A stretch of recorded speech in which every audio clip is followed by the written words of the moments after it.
Hello, everyone. Welcome to the first ever New England Political Simulation YouTube channel, where we're going to introduce this one of a kind, only in the world political simulation for those involved in politics, interested in government simulations, political simulations. This is the channel for you. So I want to say welcome to everyone that's joined. I hope you subscribe to this channel, where we're going to dive deep into this newly independent republic called the Republic of New England. So again, it's a new political simulation based on an independent New England. I just want to preface that everything in terms of the history of this simulation does not resemble actual history. This is more of an alternative history.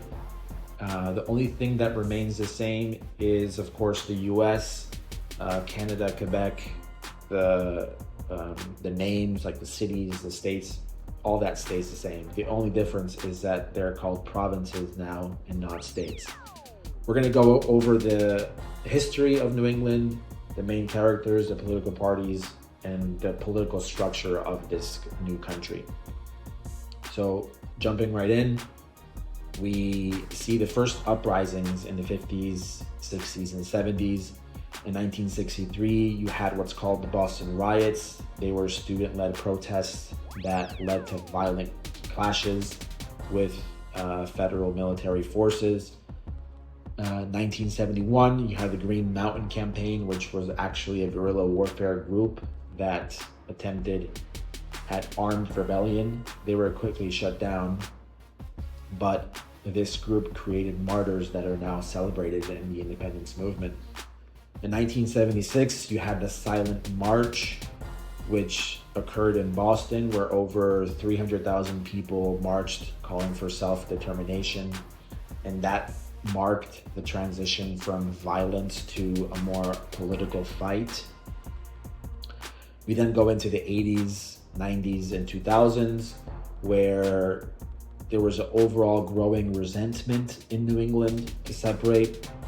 In 94, you had the Hartford Declaration, where the opposition parties across the region united to demand a referendum on independence. This referendum wouldn't come until decades later, but this is when it started. 2001, the Portland Accord, where the three pro-independence forces formed a coalition called the Together for Change, which eventually led the Yes movement. In 2015, you actually have the referendum. So 20 years later, it was held. And the question was simple. It was, should New England become an independent state? And the result was the Yes movement winning, a very big victory, 64% to 36%, and which led to the independence of the country. From 2015 to 2017, there was a provisional government based in Boston. It was headed by a council of national transition. They drafted a constitution, established what type of democracy, established the National Assembly, how elections were held. They created the post of president of the government, which is the head of government and head of state. And they changed from states to provinces. The first election being held in 2017, where the four major parties that were in a coalition now became four distinct political parties competing for the presidency. These parties are the Social Democrats, the Broad Front, the National Party, and the Republicans. Just to give a very brief background on each party, the Social Democrats are more left-wing, left-leaning. They're more about center-left, pro-European model of welfare state. They are about universal health care, climate leadership. They're more popular in urban areas like Massachusetts, Rhode Island, and Connecticut.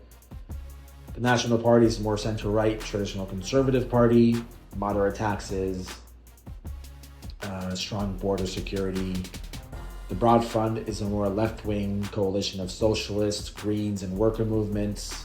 They were originally from the guerrilla movement. They're strong across Vermont and university towns in New England. And again, more aggressive climate action, nationalization of utilities. And then the Republicans used to be part of the National Republicans. They split from the National Party in the 2000s over disagreements of market liberalization and social freedoms.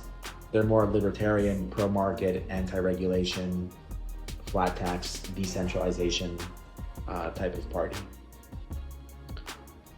Going on to the political system, as we just mentioned, a parliamentary republic, unicameral National Assembly of 225 seats. The executive is the president of the government, and elections are held every 4 years.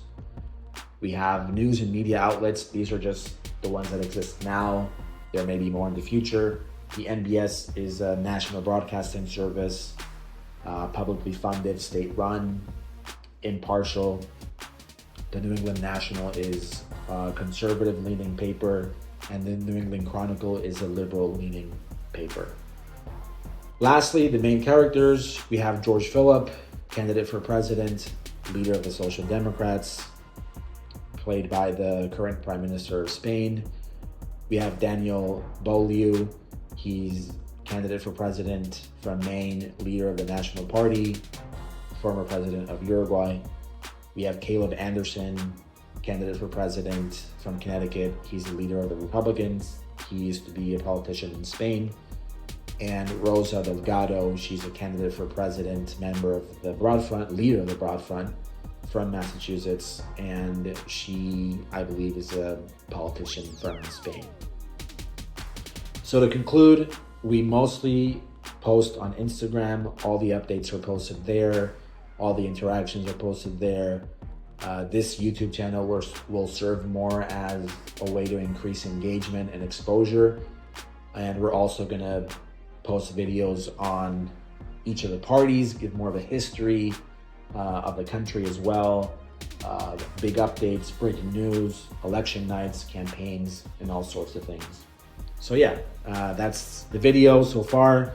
Hope you guys subscribe to the channel and give us a follow on Instagram.